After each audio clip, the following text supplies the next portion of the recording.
Please won't you pray with me? May the words of my mouth and the meditations of all of our hearts together find their way into the heart of God this morning. Amen.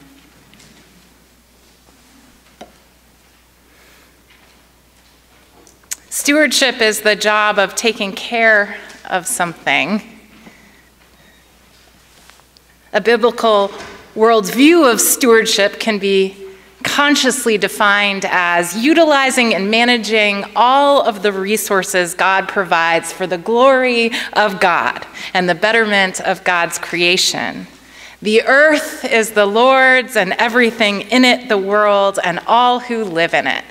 That's what the psalmist says. So look around you, my friends. I mean it. Every time I say this, you don't do it. Look around you. Look into the eyes of the people.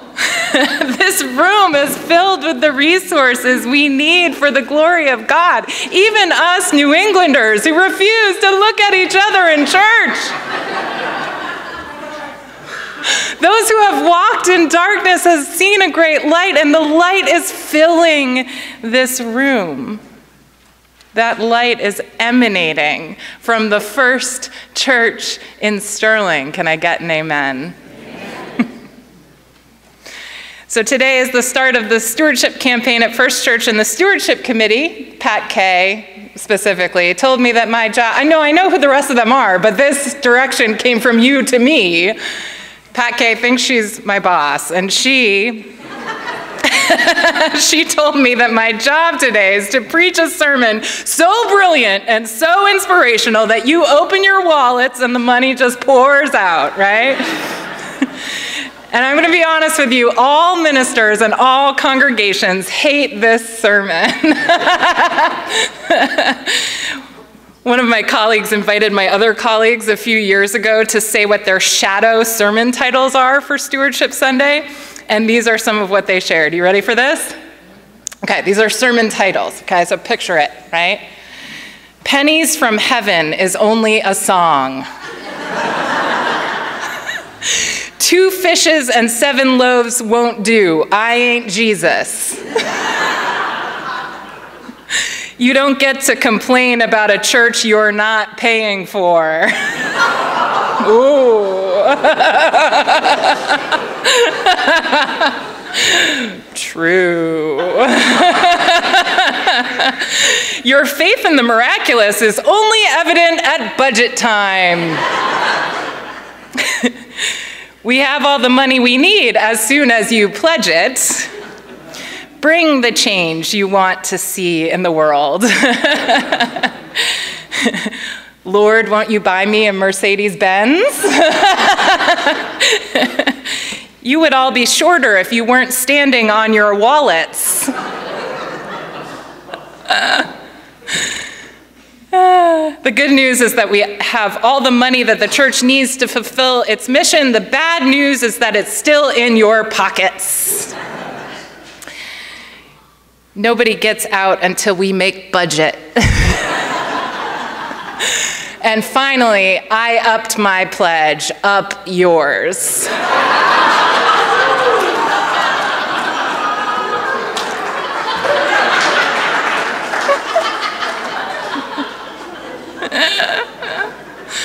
Fun with stewardship.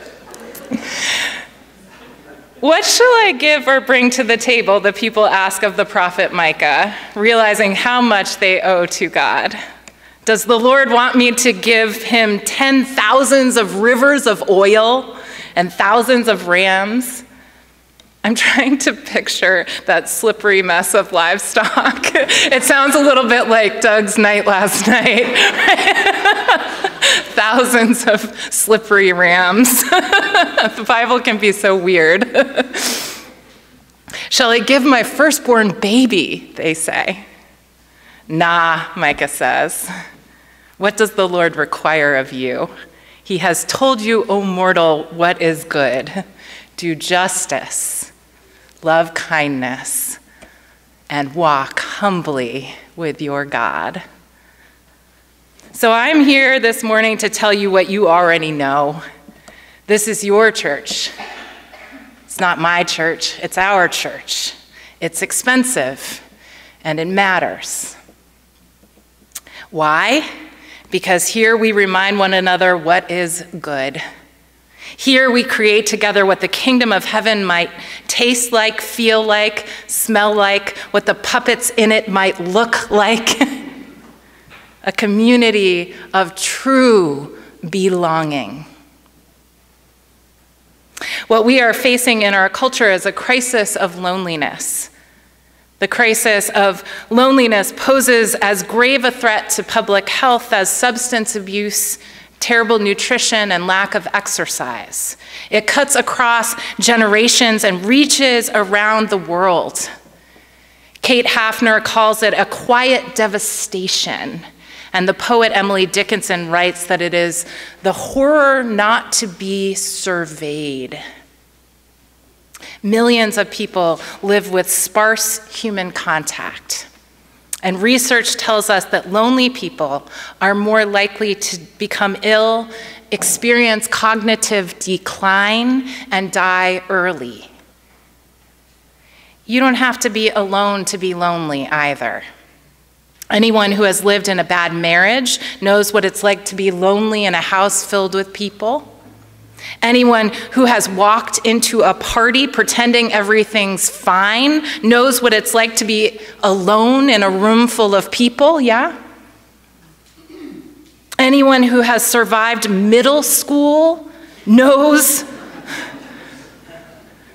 that the crisis of not belonging is far more soul-crushing and lonely than the crisis of being alone.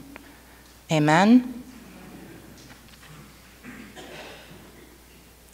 And this church is an antidote to loneliness. This church saves lives.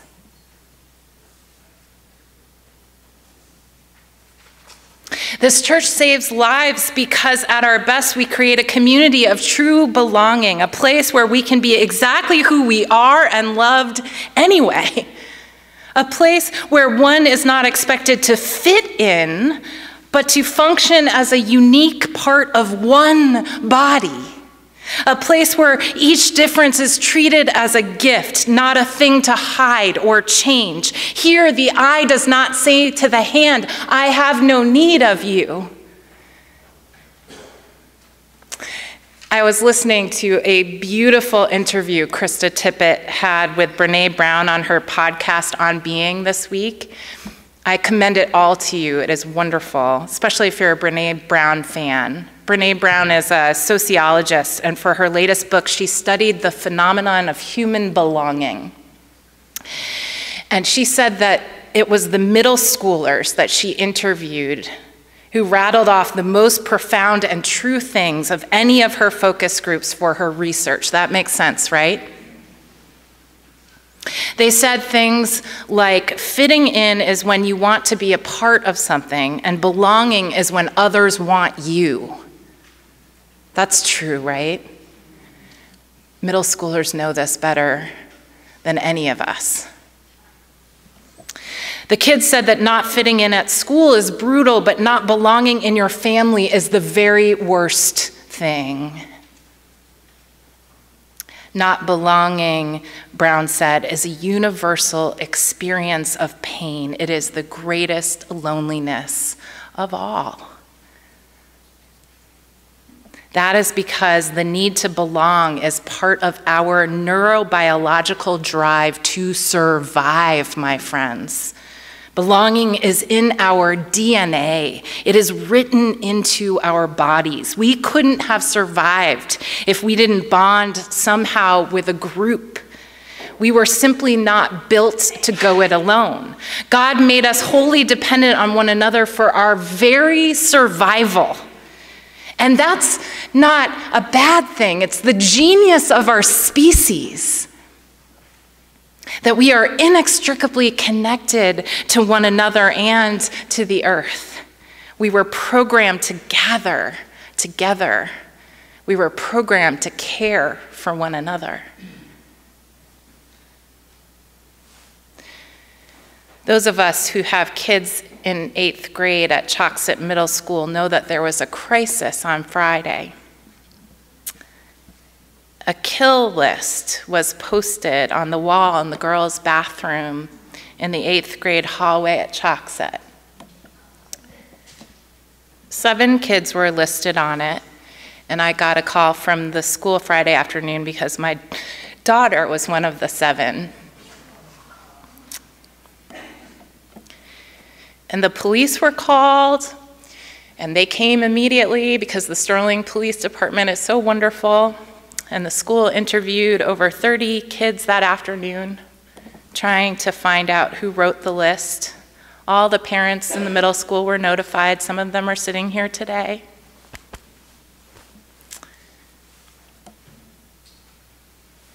The kids came up with conspiracy theories about who was the writer of the list as fast as they could post to social media, which is very fast. And rumors have been flying around all weekend.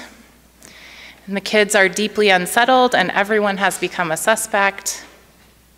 And the 8th grade parents, especially in Sterling, are all rattled today, so be gentle with us.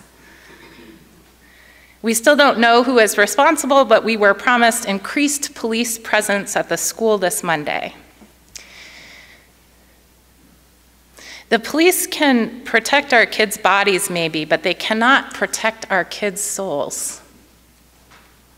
That's why we need communities like this. I don't know about the other parents at the middle school, but I'm worried about the threat middle school poses to our kids' psychic survival sometimes. There is a crisis of belonging at every middle school in America. It is not unique to Choxet Middle School. The things our kids have to do to fit in make them feel more alone. All the kids on the kill list feel that. Whoever made the kill list feels that. All the kids who read the kill list feel that. It is a profound crisis of loneliness. And here's the result. Our kids are self-harming and having panic attacks and suffering from depression and anxiety, and they feel alone in a sea of people every day, and they continue to be connected to each other via small devices that they hold in their hands when they go home, which compounds their loneliness rather than curing it. Amen.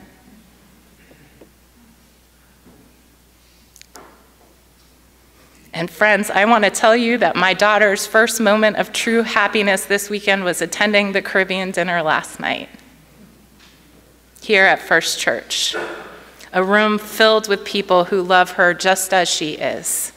The friends in her life who make her feel a sense of true belonging are all here in this building, in this beloved community, her flesh and blood community. So why do I give money to this church? It saves lives. It reminds us what is good. The fishermen in our story from the gospel today are mending fishing nets when Jesus happens upon them. I don't know much about the ancient fishing industry, do you? Good, I'm counting on that. But I imagine they're mending the nets to ensure that every fish makes it out of the water and into their awaiting buckets, that no one falls through the cracks, no fish falls through the cracks. I imagine the goal is that all the fish stay firmly held inside the net together, hemmed in. When Jesus encounters the fishermen, he tells them to leave their work and follow him.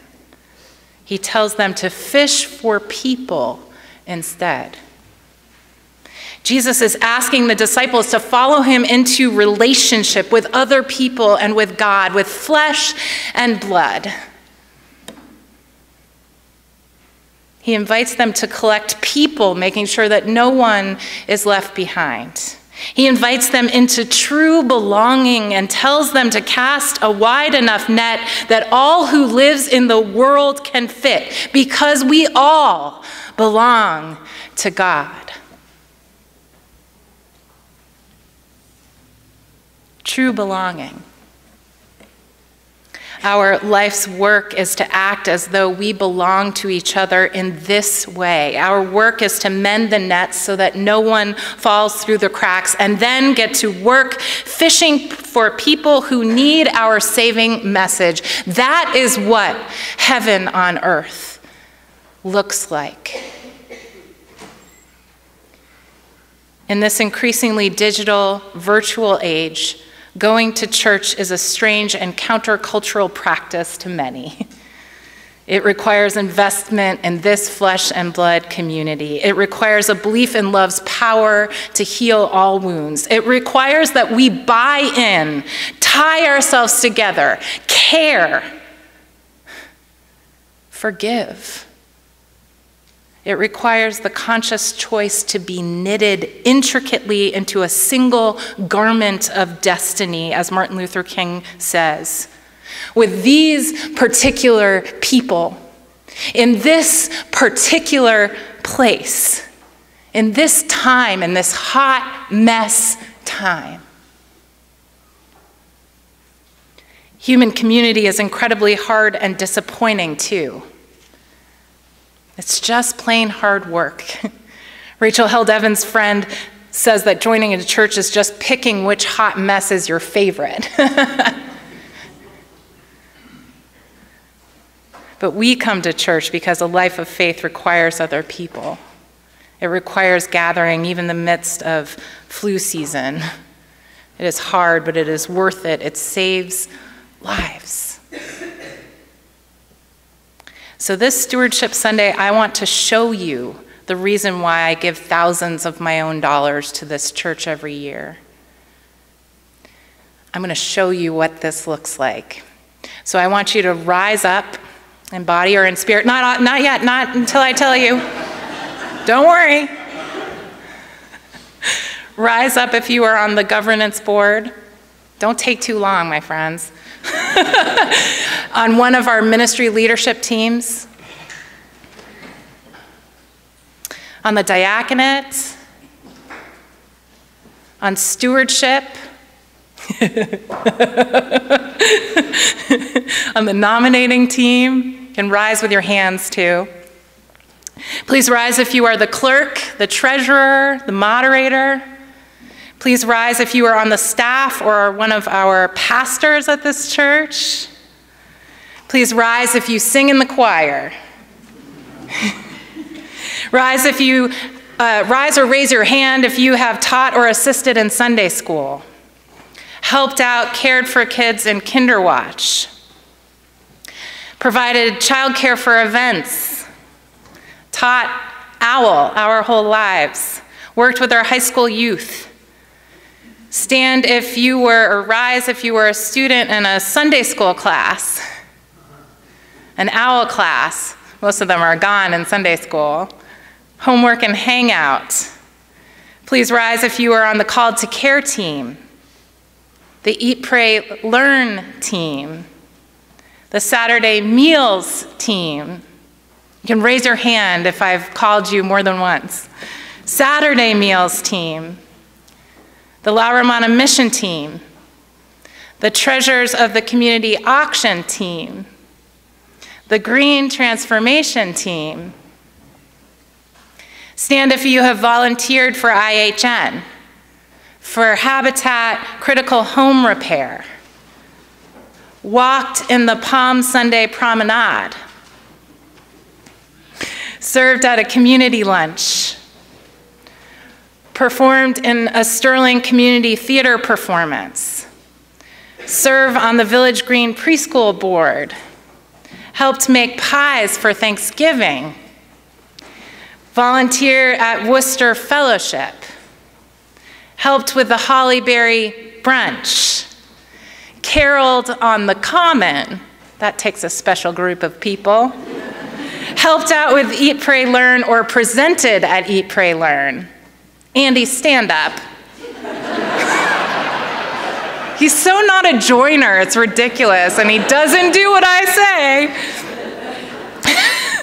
Led the book group, participated in the book group, planned the co-ed adult retreat or the women's retreat or the family all-church retreat, went on retreat, participated in Aging Gracefully, went to pub theology. Rise if you hosted a coffee hour, if you prayed for people on the prayer list or on Facebook. Rise if you've participated in meal givers, helped bake for a collation, brought flowers to shut-ins, made a prayer shawl. Rise if you are a head usher or if you've ushered at all this year. Offered your musical gifts in worship. Lay read in worship. Assisted with communion. Delivered a testimonial. Had an animal or a backpack blessed. Served on the welcome team. Counted the offering. Provided flowers for the chancel table. Rise if you are here for the first time. Yay!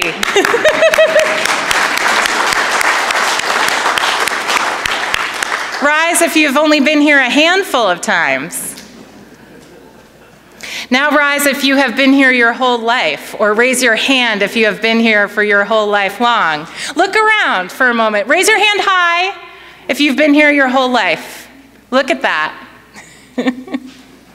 Now stay standing. Is everybody standing? Everybody should be standing, or rise, or risen in body or spirit anyway.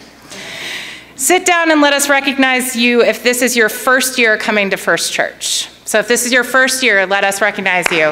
Yay.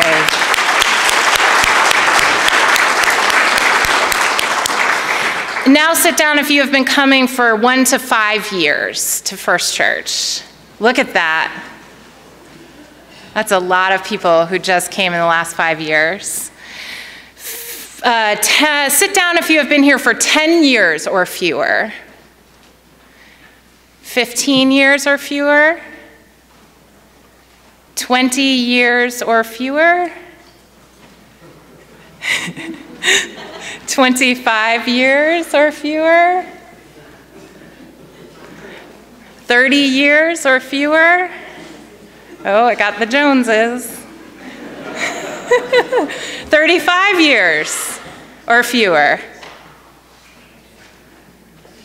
40 years or fewer. 45 years or fewer. 50 years or fewer. We're about to find out how old these people are. 55 years or fewer. All right, that's how old Doug is. 60 years or fewer. Oh my goodness, 65 years or fewer. 70 years or fewer. 75 years or fewer. This is like a showdown. No, there's 4 still standing. 80 years or fewer. 85 years or fewer. All right.